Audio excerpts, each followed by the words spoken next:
新人类真的等于神棍吗？估计就算同为高达观众，对此估计也会冒出一大堆五花八门的解释，因为这真的是一个很难理清的问题。UC 系列作品众多，虽然原作者富野大光头依然健在，但是很显然，如今的创作者们都更喜欢自说自话，对于新人类的解释，自然也是分成了不同派别。那么今天我们就来聊聊新人类到底是什么，以及不同作者笔下对于新人类截然相反的解读吧。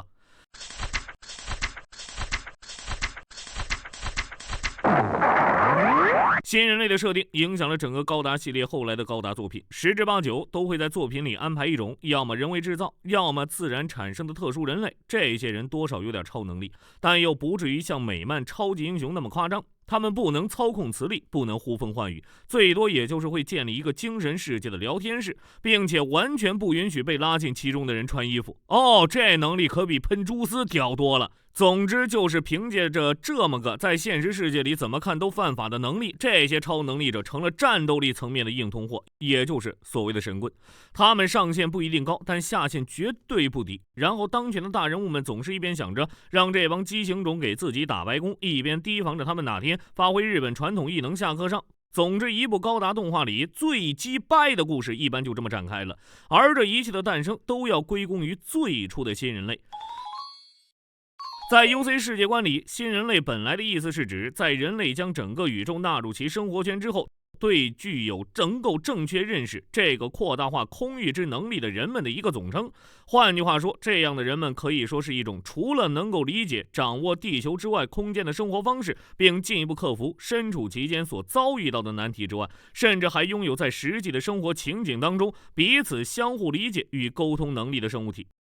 一言以蔽之，他们正是超越现存于世上学名为智人的高等生物的一种存在，我们大概也可以称他们为超智慧人。那么说到底 NT 能力是什么呢？大概总结一下，暂且不讨论福井晴敏式的 NT 论，只说这一超能力本身原理的话，就是 NT 能力者是可以将脑波或者说感应波转化为精神波动，并通过米诺夫斯基粒子传播到远处，所以可以向远处的人传达自己的思想，也可以远程操作武器等，也有很高的空间认知能力和很好的直觉等。现在 NT 能力基本上都是带着米诺夫斯基粒子来诠释的，如通过米诺夫斯基粒子用感应波操作浮游炮，通过察觉米诺夫斯基粒子的变化做出判断，通过改变周围的米诺夫斯基粒子来增强光束武器或制造防盾的生化感应器，诸如此类的能力全部是通过米诺夫斯基粒子完成的。这也就代表 NT 能力者的出现并不是因为所谓的人类的革新，而是因为米诺夫斯基粒子被广泛使用。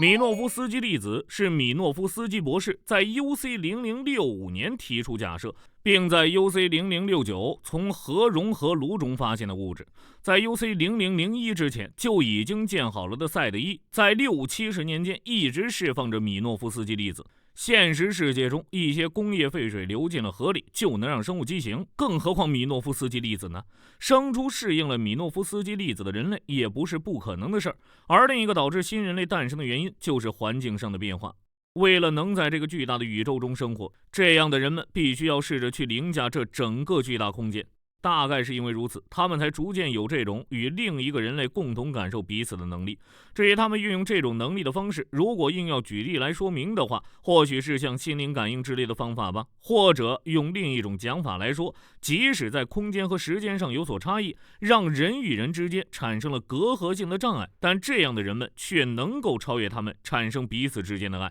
并借此更进一步的发展出共同感应彼此内心的能力。为了获得这样的能力，人类首先需对一切事物拥有正确的洞察力。假设一个人拥有这样的洞察力，那么他也就能够从自身眼前之万事万物出发，而正确的推论出所观察到的事态，并且能进一步的准确预测该事态随着时空推移的方向，以及之后会形成什么样的事态为其结果。而这样的能力对于身处宇宙世纪初期的人们来说，就是所谓的预知能力了。那么如果上述新人类所具备的整套能力全部都集于某个人身上，从所谓救人类的角度来看，这个人根本就是一个超能力者了。这就是 Zeta 高达里对 NT 的诠释。这段听起来让人似乎懂了，但又没懂，感觉很牛逼又不知道牛逼在哪的说法，就是很明显的副野式电波。其实不难看出，在副野的设想里，新人类其实是一个非常感性的问题，连身为新人类的人估计都很难合理解释这种奇怪的感觉以及它所引发的各种现象。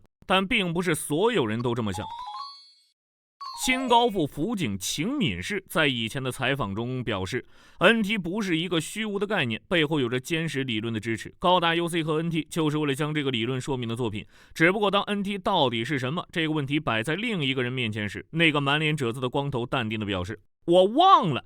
当然了，就算不看光头的立场，在其他 UC 系高达的创作者中，这样截然相反的立场依然存在。其中一方自然还是新高副辅警秦敏，大文豪将新人类的存在感无限放大，一个人的意念仿佛成为了救世主。这可能是副野所排斥的。在 Zeta 高达里，最强新人类卡缪也是靠着吸取了所有人的生命才能手刃希洛克，而到了独角兽和剧场版 NT， 新人类仿佛是把万能钥匙，所有的事都围绕着 NT 展开，所有的人离开了 NT 都会死机。NT 今天就由我辅警秦敏来重新定义。而与他观点完全相反的就是海盗高达的作者长谷川裕一，他画出了托比亚掌掴新人类爱好者大小姐的故事。在高谈阔论新人类之前，还是先做个人吧。这很明显就是带上他个人色彩的副野派观点。于是对于新人类不同的认识，也让双方对于新人类能力的表现上产生了天翻地覆的区别。先说后者长谷川裕一，他所继承的是副野在 UC 100年后对于 NT 的逐渐否定，所以在他的作品里，新人类还只停留在心电感应程度的低级超能力水平，总体上没有非常夸张的表现。他的主角们依靠的也并非 NT 能力，而往往是以自己的一切为赌注去挑战看似不可能的事情。这样的表现方式乍一看很像降不系的热血漫画，不过如果仔细品味的话，还是能感受到这之中醍醐味的。也就是上面提到的，这些角色在作为新人类之前，首先是一个人，他们的言行都闪耀着人性的光辉，这也是海盗系列最吸引人的地方。故事里的角色并非超然的新人类，而是和现实中的我们一样，为了区别美好生活而拼搏的区区一介凡人而已。与这种想法对立的辅警 NT 论就显得更加乱神怪力一些。辅警是认为高达世界中存在死后的世界，而死后的世界位于比4次元更高次元的多次元世界中。高达作品中的 Toki 全部是克而不是时间，那么克是指什么呢？克指的是宇宙的记忆。在辅警秦敏氏的解释中，这个克指的是那个更高次元的世界。在死后的世界中，所有的灵魂是合在一起的，是一种复合知性体。NT 中利他所说，你这里的一个和我那里的一个不是一个概念，就是指的是一点，这个复合知性体只是存在于那个次元的存在，并不能对其他次元进行物理上的干涉，但是可以对其他次元进行其他形式的干涉。所以 NT 能力者能看到女鬼，而 NT 能力者的能力便是通过与这个更高次元的存在通信来预知未来。 NT 能力者能看到本来不可见的时间的轴。辅警秦敏氏的真正的新人类指的是在不失去肉体的情况下，可以最大限度的把高次元的能量引出来的人。这就是从阿姆罗所说的发展而来，成为了时间支配者的真正的新人类，有着神一样的力量，可以停止地球圈的所有武器，甚至可以穿越时间改写历史。只不过在高达的历史中，没有任何一人做到一直与高次元存在保持连接的人，所以真正的新人类尚不存在。这样的理解也就直接导致辅警描绘的新人类可以超越时间，大手一挥就能让敌机变成废铁。按照辅警本人的说法，他一直觉得高达粉丝更喜欢关注高达在军武方面的真实感，而忽视了 NT 的存在。不过同样是因为这样的解读，让辅警成了不少高达粉丝口诛笔伐的存在。毕竟按他这样的说法，等于直接否定了90年代制作的0080、0083以及08MS 小队这3部优秀且风格极度写实的作品，好像不跟他一样探讨 NT 价值的高达作品就必然是肤浅的。同时辅警认为登场的角色中最接近真正的新人类的是 Zeta 高达中的卡缪，其他角色都是站在高次元的入口，在需要力量时打开门，在使用完力量以后就把门关上，停止做新人类。但是卡缪被希洛克的验尸官所影响，走进了高次元世界的大门。他的精神成为了复合知性体的一部分，再也回不来，导致了精神的崩坏。他们的目的是让所有的人成为真正的新人类，与他们进行融合，所以他们在3次元制造了包括人类在内的生命。当所有的人都成为心怀温暖的新人类时候，就算计划的完成。独角兽的最后，巴纳吉与独角兽融为一体，变成粉丝戏称的结晶兽，其实也是这个原理。所以巴纳吉也曾经一度取代过卡缪，成为官方背书的最强新人类。这种对于引发奇迹的原因进行过度解读，让奇迹廉价沦为单纯的现象的说法，就是福井另一个被人诟病的问题了。和表现一样，关于新人类的必要性也诞生出2个分歧。福井大文豪自然是希望他神棍的 NT 宇宙可以延续到 UC 时间线100年之后，金主爸爸万代显然也乐得搞这个，所以独角兽和剧场版 NT 的续作，我觉得或许会迟到，但肯定不会缺席。